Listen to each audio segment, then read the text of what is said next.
Yo, what's up? It's your boy Kaz here, back with the Say Less podcast. Today's episode's really cool, man. Obviously, with everything going on in the world and, the coronavirus shutting down every single sporting event for the foreseeable future. The one sporting event that have been on and popping has been eSports. And my guest today, Erin Ashley Simon, is one of the reigning rising voices in eSports. You can catch her on Cheddar. You can also catch her on her own podcast, the Grassroots Podcast. But she's done some awesome stuff with people like Offset, Ferrara, the NBA 2K League. And even in her past, she's worked with Revolt TV, did some really cool stuff with her own blog when she was following AAU basketball. Very well-rounded. Somebody who I truly believe is going to be, someone who really comes out of this whole era that we're in much more widely recognized because of the unique position she's in about covering esports. So if you ever want to learn more about the economics of esports, the professional leagues, why celebrities get involved in it, investors, professional leagues, man, she is the girl to listen to. So I won't take too much time. This is a fun episode. If you're on the sticks, you can hit me up on Xbox Live, Real Life Caz 1. I will smoke you in some 2K. But until then, Emilio, hit the motherfucking music.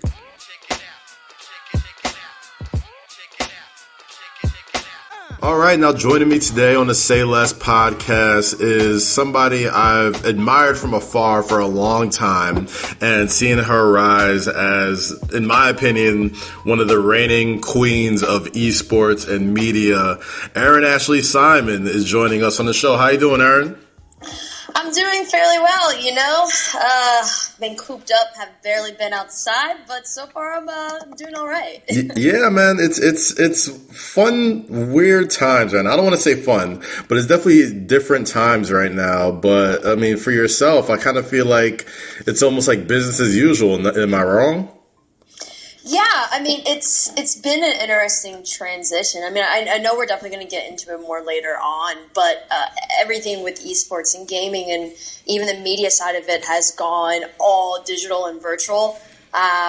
So it's been interesting to see how even the work that I do is transitioning into this new, I wouldn't say new space, but like new space for a lot of people. Yeah, I mean, Erin, I've watched you for a long time. Like, Erin's one of those people where it's like, we've always kind of like ran in the same circles, but you just kind of always been aware of each other. And she's been somebody that's just been killing it as of late, as far as being on Cheddar and just doing incredible esports content, doing content on your own Instagram.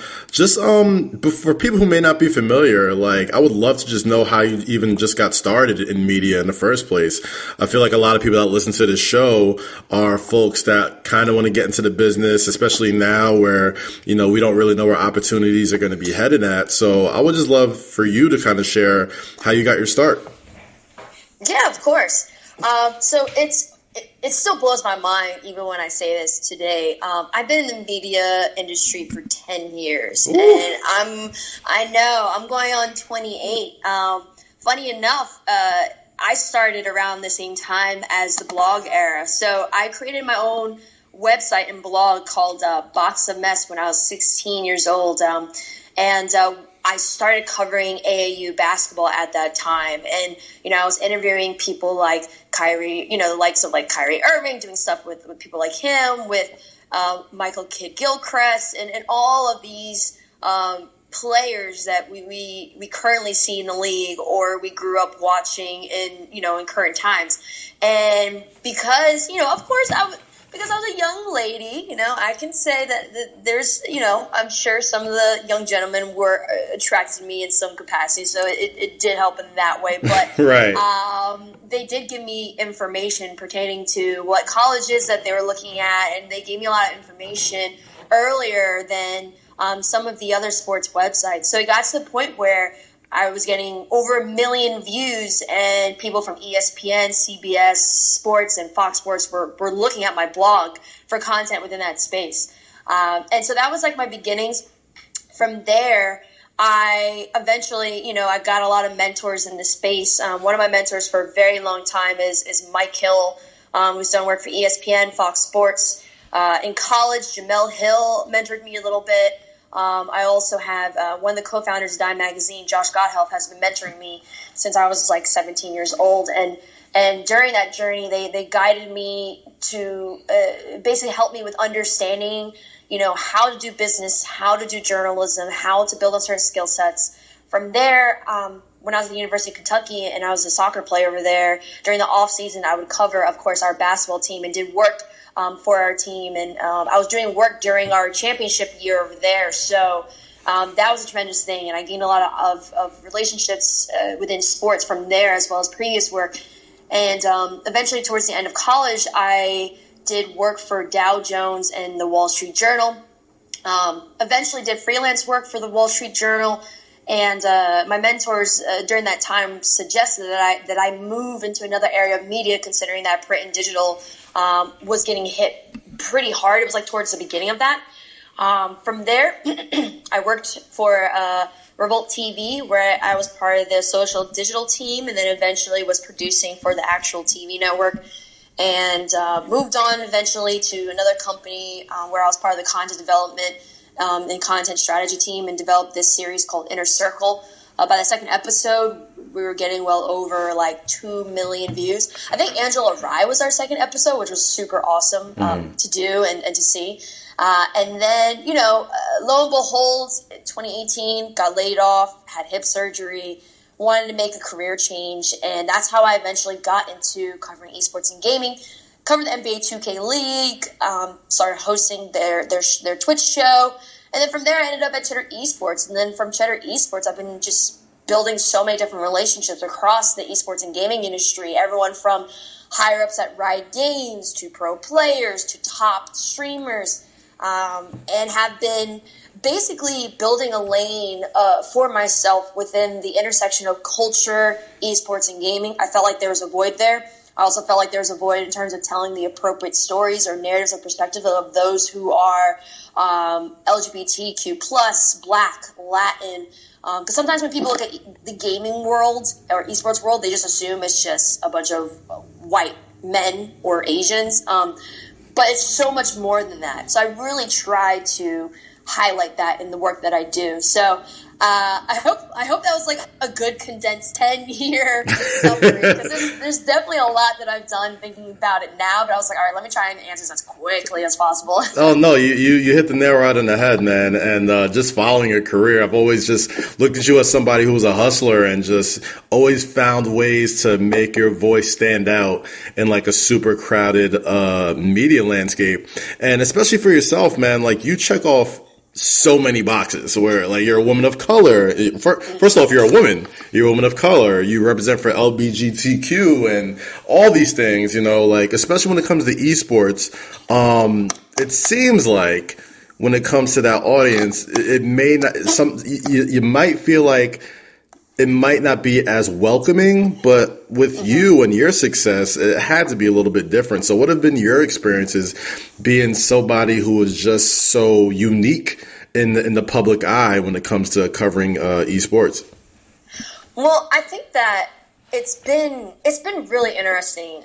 Those within the community itself have been super supportive. I haven't had any negative experience since entering in terms of covering esports from a media perspective. Everyone has been super, super helpful because, the esports landscape is vast, right? The same way that traditional sports, right? You have the NBA, you have the NFL, you have MLB, and even within those sports, they have their own nuances, their own top players, their unique formats. The same thing with esports. So going in, people didn't expect me to know everything about every single league, And even now, I'm continuing to learn more and more because it's as part of Cheddar eSports, it's my responsibility to cover as many aspects of esports and gaming as I can. So I had so many people from different communities that actively engaged with me, reached out. They saw that I was actively attending events, doing my research and all that stuff. And I've always been a gamer. I've been playing video games all my life. I remember the first video game I played was Sonic the Hedgehog on Sega Genesis. And so that was an easy transition for me, but understanding certain things within the esports community and some of the communities I was more new to than others, it was so important for me to take that time to learn. And I had so many amazing people helping me with that. Of course, starting out, there were certain communities still have their toxicity issues. But that's across gaming and esports, especially when it comes to online gameplay. With me, I guess if you want to categorize me, even though I don't like being put in a box, but if you like to have some sort of category, I'm a femme tomboy. And so with that, I got criticized on my looks, and people were like, oh, she's definitely a lesbian. I mean, even though, I am by myself, I just don't, for me, it's like, there's no one look to how a gamer looks like, and even during this time, it's been interesting to see because so many people are letting it be known that they like to game. And before, like if you said that you like playing video games, especially as a woman, people thought there was something wrong with you, right?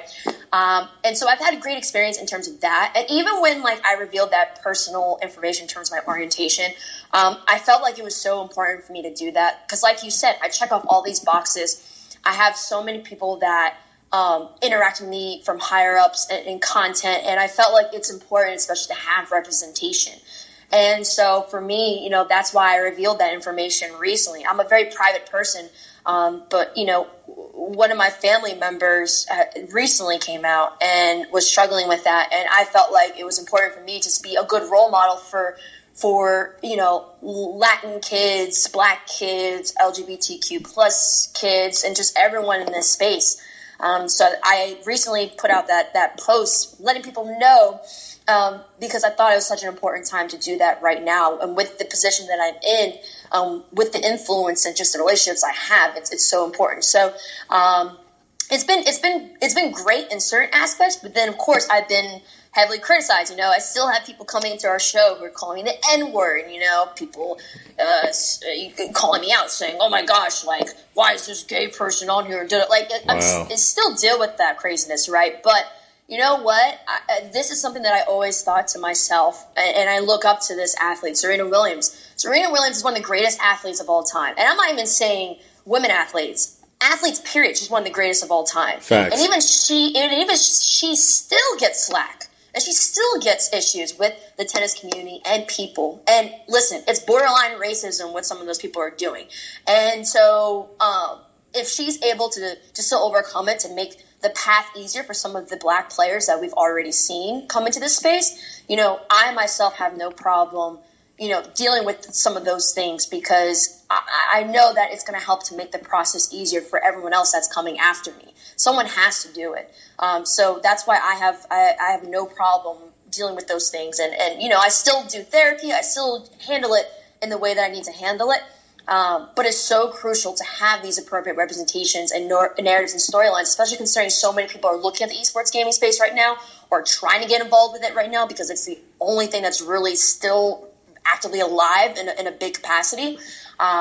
So that's why, my experience has been both great, but then, there's obstacles. But, there's obstacles with anything in life, and especially being a minority. You're going to always have obstacles in life. Absolutely, man. And obviously, you mentioned it earlier before, and we'll touch on a little bit about everything going to esports right now with how crazy the world is in a little bit. But you mentioned something about, the importance of mentorship and having people, that have broken the doors in for you, watch your back and, let you know to avoid the pitfalls. So for people who may be listening to this, what was the best advice you've gotten from one of your mentors when it's come to, breaking into the media industry? I think one of the best advices that I've had was I had my former professor, Delano Macy. He taught a journalism class, and I was, we had to write articles and stuff like that. And even when I interned for the local newspaper, which he was working at, I realized at a certain point that he was harder on me and was grading my work harder than some other people in the class. And I was like, why? What on earth? What is he doing, right? And he was one of the very few Black professors that I had at the university. And so eventually I went up to him and I was like, yo, why are you being so hard? Me being a very blunt individual, I just straight up asked him, like, why are you being so hard on me and like that? Like, I don't see you putting the same on other people. And till this day, I still remember it. And he straight up told me, he was like, listen, he was like, the reason why I'm hard on you is because I believe in you. And also the reason I'm being extra hard on you is because life in this industry is going to be extra hard on you. He's like, you already have 2 strikes against you. You're a woman and you're black and black and Latin in this industry. So you're going to have to work 150, maybe 200 times harder than some of your counterparts. And he was like, and so because of that, because of the experience I went through, and because of what he knows about this industry, he was like, I'm going to always be harder on you because when you graduate, everyone else is going to be harder on you and you have less opportunity to fail than other people. And that was something that really stuck with me. You know, my mom used to always say you have to work harder than everyone else, but just to have a professor who literally was being super hard on me, it honestly helped me become a better journalist. And then literally by the end of his class, I was one of the best students that he had. And it showed that, like, even when you think you're working hard, there's still room to improve. And there's still areas that you can work harder on. And you can't let up. Life is not going to let up on you. There are going to be certain people that are not going to let up on you. And they're going to judge you and make it harder for you, whether because of the color of your skin or how you present yourself. And so because of that, that stuck with me. So that's why even moving forward, no matter what obstacles people place in front of me, you know, I've had people that told me, you know, there were companies that literally told, you know, my manager, or they told my agents, or just even I found out that literally they were like, oh, Erin doesn't fit the mold. What basically means is like, I don't look like an Instagram model, right? And that's or you're not white. Yeah, or not that, or not blonde hair, right? Well, kind of am now. Well, but, naturally. Naturally blonde. Yeah. But yeah, I had people, you know, throughout my career try to stop me in so many different ways. And just that lesson I learned from my professor helped me push through and get to where I am now. You know, I'm an Aries, so I'm stubborn. I can admit that. Oh, so your birthday's pretty soon, huh? Yeah. Unfortunately, on tax day. So gee, that's rough. It's gonna be a little bit rougher getting them W-9s back. Oh my God, who are you telling? I know. I got a lot. I did a shit ton of freelance this year, so boy, not looking forward to it. Oh my God, neither am I, let me tell you. But yeah, so like that lesson just has stuck with me so much. And that's a lesson that everyone told me, you know, even when Jamel was mentoring me during college, she even said the same thing. She's like, you have very little room for errors. Mike Hill, the same thing. Every mentor I've had, they're like, you're going to have to put in extra work. So that's something that stuck with me throughout my entire experience. And it's still something that sticks with me today. Now, jumping into today's crazy world, I mean, not just the world of sports, but the world everywhere seems to have come to a complete stop when it comes to entertainment, when it comes to everything, because of coronavirus and COVID-19, everything except eSports. And, you know, if everything that is going on in the world, eSports seems to be more on the rise than ever. And if you listen to anybody that knew anything about a billionaire company or any sort of way that the market was going, everybody said that esports was the future. And I guess we're all kind of seeing in real time why that was, because as long as you have an internet connection and a controller, you can get some competition in. And now we're seeing NBA players get into it, and actors and athletes, because it's literally the only show in town. So speaking as somebody with a unique perspective on the esports world, what are your thoughts on the current landscape of professional athletes running esports leagues and joining esports organizations? Well, the cool thing is that there have been pro players that have already integrated themselves into esports and the gaming world, right? We have Myers Leonard, who invested within FaZe Clan. You even have Josh Hart. You know, it's been interesting because we're seeing players that, from the NBA standpoint, some of these players aren't quote unquote the stars of the league in the sense of like they get the most attention during traditional basketball season, right? But they're becoming the star faces within that traditional sports and NBA cross over into esports and gaming. Right now, FaZe Clan's doing stuff with like Myers Leonard, Josh Hart. We've even seen, even from the NFL perspective or football perspective, we've seen people like Braxton Miller getting involved. Ariel, we got Ariel from the WNBA, Ariel Powers, who's now becoming like the leading gaming face for the WNBA.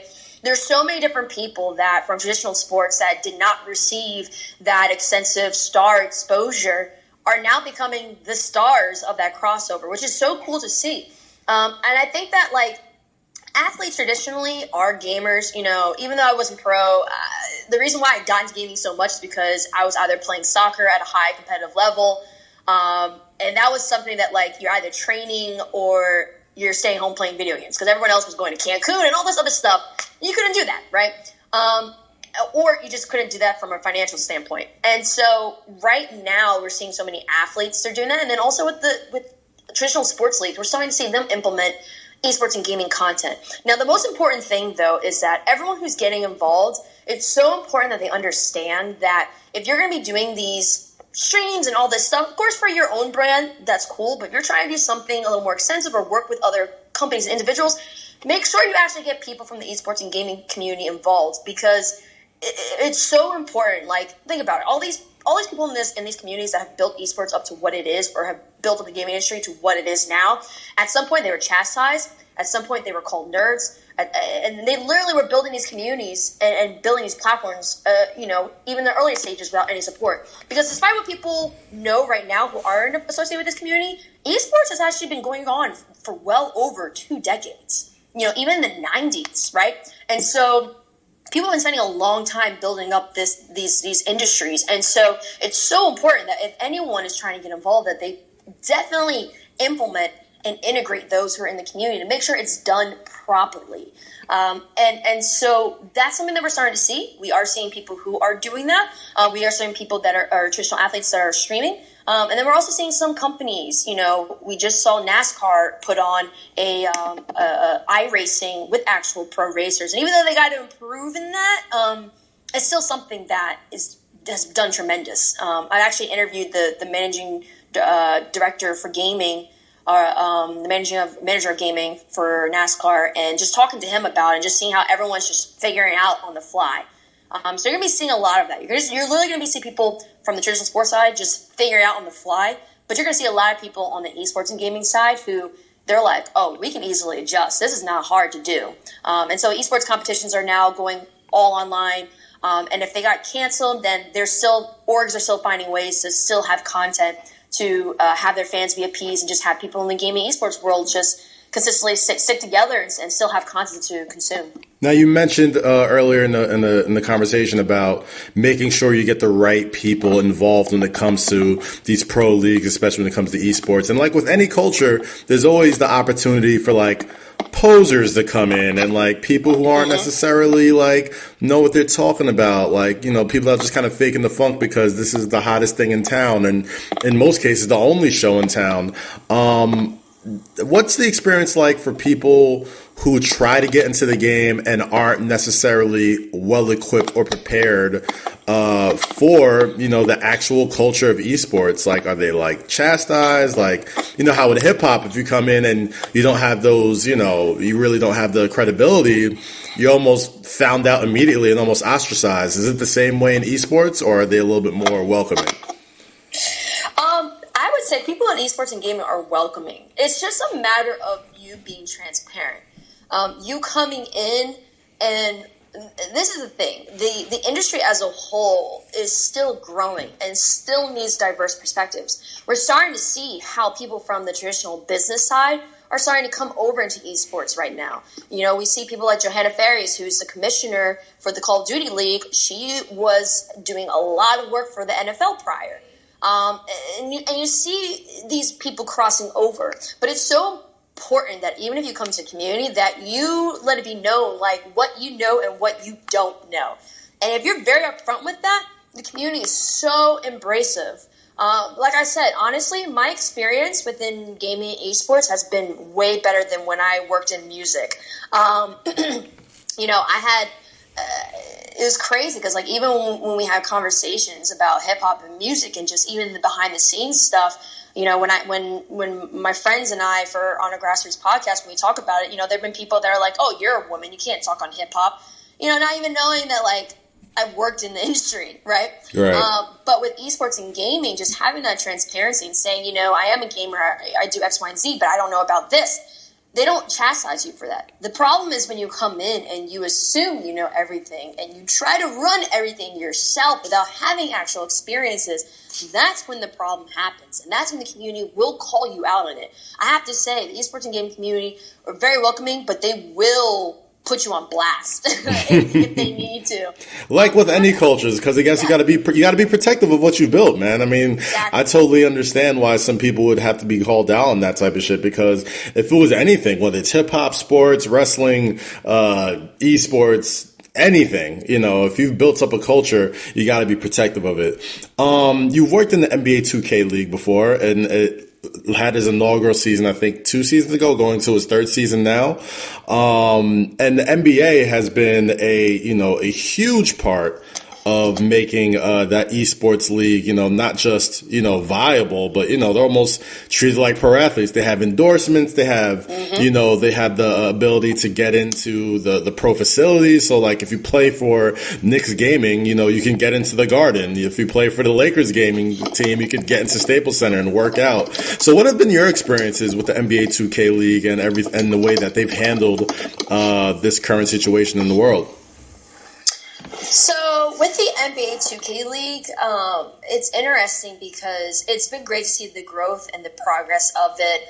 I'm curious to see how, or if they're even able to integrate professional athletes in, because I know with like the CBA and just stuff like that, and the NBPA, I know it can make it very difficult. So I'm curious to see how. It's weird because the NBA 2K League and how it functions, although there are NBA personnel that work with the NBA 2K League, they work separately. It's like the same thing that we see with the NBA and the WNBA. It's like they're associated, but there's still like a disconnect. I'm wondering if during this time that disconnect will be improved. I'm wondering if they will start to find ways to integrate some of the pro players into the space. But I don't know, right? I think it's it's a weird and interesting time because certain things that were put into place before may not be put into place now. I mean, look, you're seeing NASCAR that's putting up virtual iRacing on Fox Sports, the network itself. So with that, they've been doing a great job by progressively growing and building it out. They just added their first non-NBA team with Gen G. You know, how NBA 2K League set up is that they were building it so that every traditional NBA team will have their own NBA 2K League team. Gen G was just added as a quote-unquote international as well as a non-NBA team. And Gen G has such an influence within South Korea as well as the Asia market, which makes sense because the NBA 2K video game itself has a component that's very popular over there, especially in China. With everyone playing, you know, that makes sense. So the NBA 2K League, I think, you know, just from what I've seen, they're adjusting. The individual teams are trying to put out content themselves. They're streaming. I think that they're doing well in terms of like what they can do right now and adjust. I feel like they could do more though, personally. But they're adjusting just like everyone else. And then now with the conflict of the NBA not having their season, you know, is that an opportunity for the NBA 2K League to provide content for the NBA? You know, we see the Phoenix Suns that took it upon themselves to finish the rest of their season with playing NBA 2K. So it's really interesting. I think right now it's just watching and seeing how everyone can creatively build content and watching people like the NBA 2K League or just traditional sports are adjusting to this time. It's going to be interesting to see, you know, how well they're able to do that transition. Now, with Cheddar Cheddar eSports rather, you've got the opportunity to talk to a lot of incredible talent. People like Ferrara, guys like Offset from the Migos, Ray J, R-Truth from the WWE. Right now, what do you think are a lot of these celebrities' thoughts on esports and how they want to get themselves implemented, especially now when everyone's kind of have a whole lot of downtime on their hands?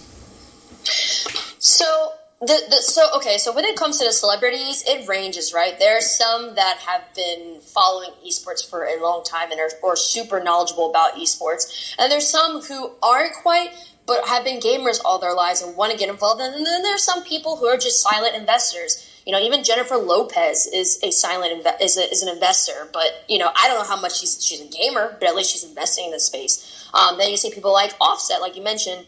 Offset is an investor in FaZe Clan, but he's very active in terms of streaming on Caffeine and just engaging in this space. And then also like even people like Jerry Ferrara, with his involvement in the NBA 2K League, and then just the fact that he just streams in general. So it's a different range, and I think that these celebrities are really interested in this space, and they are actively getting involved. Some more recent, some who have been for a long time. But what I do like is that they are getting involved with organizations and companies that are knowledgeable about this space or who have the platform to help them showcase their passion and interest in gaming.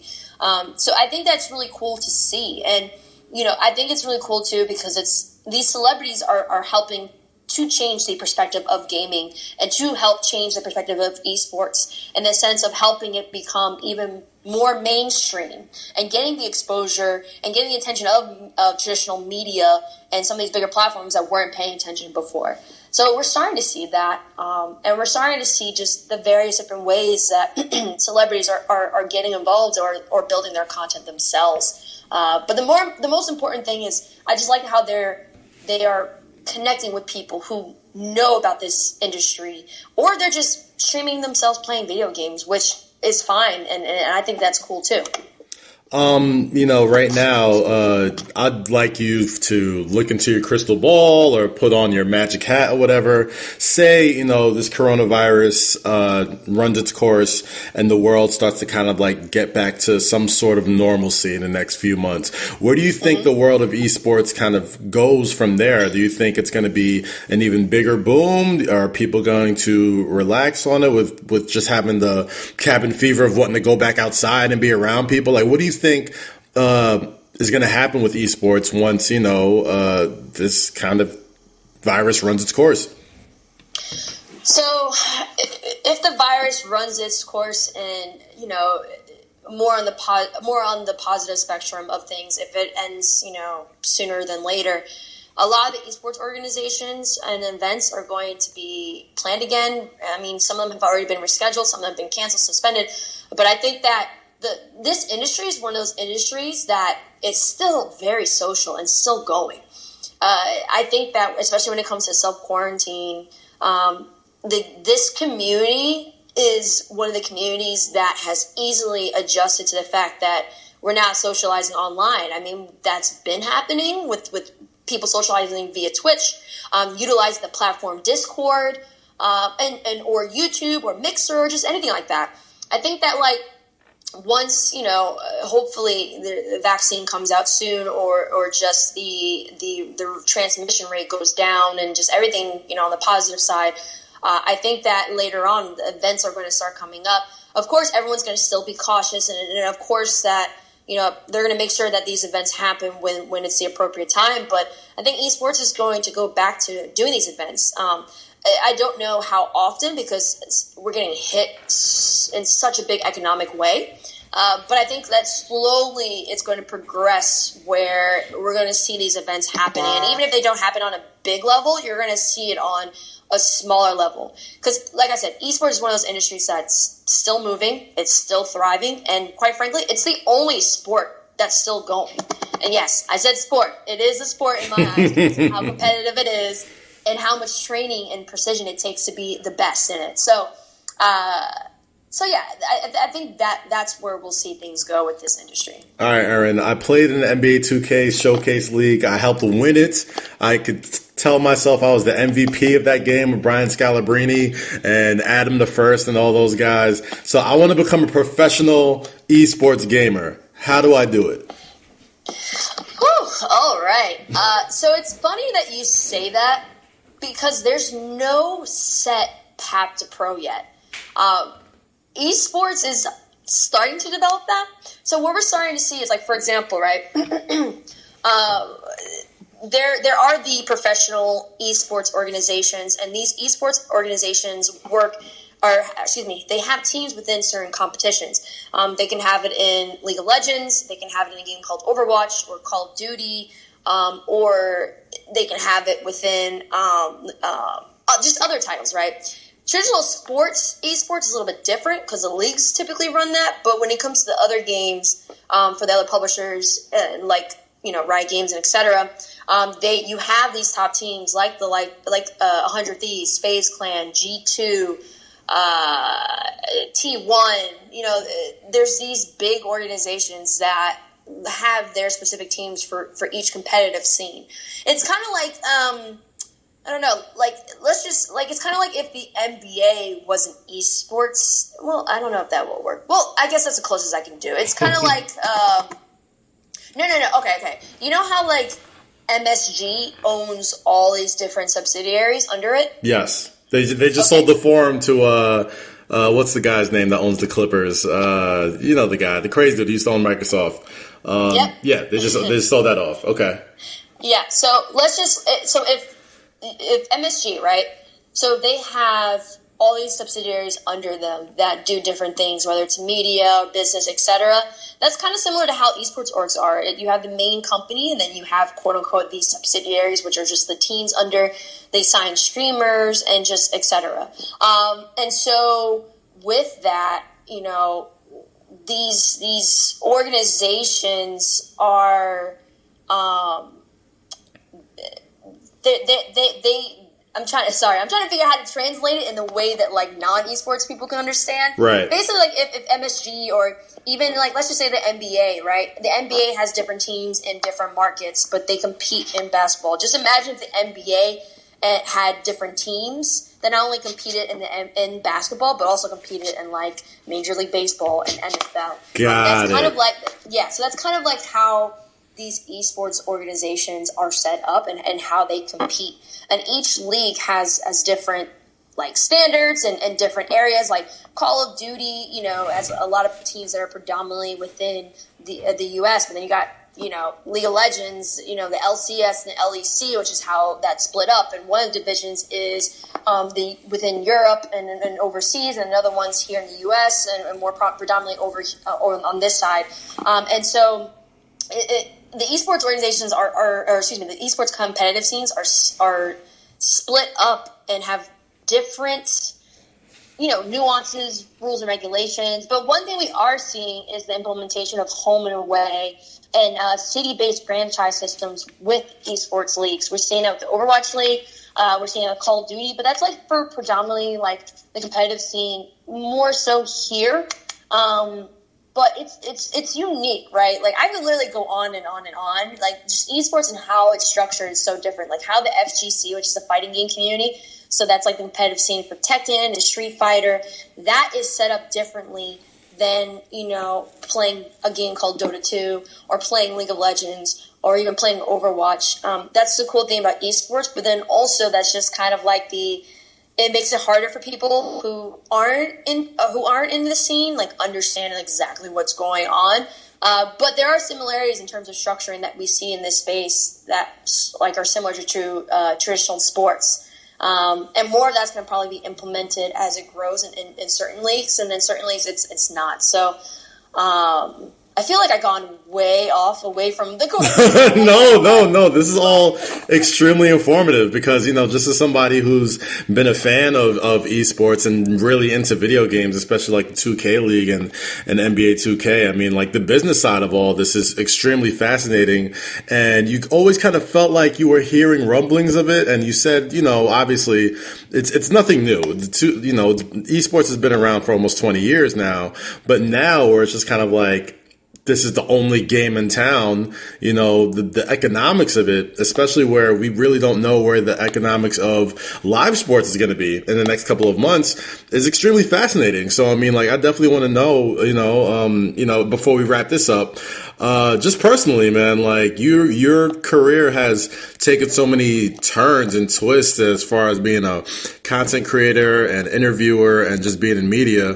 What's next on your list, man? Which box are you trying to check off next? Oh man,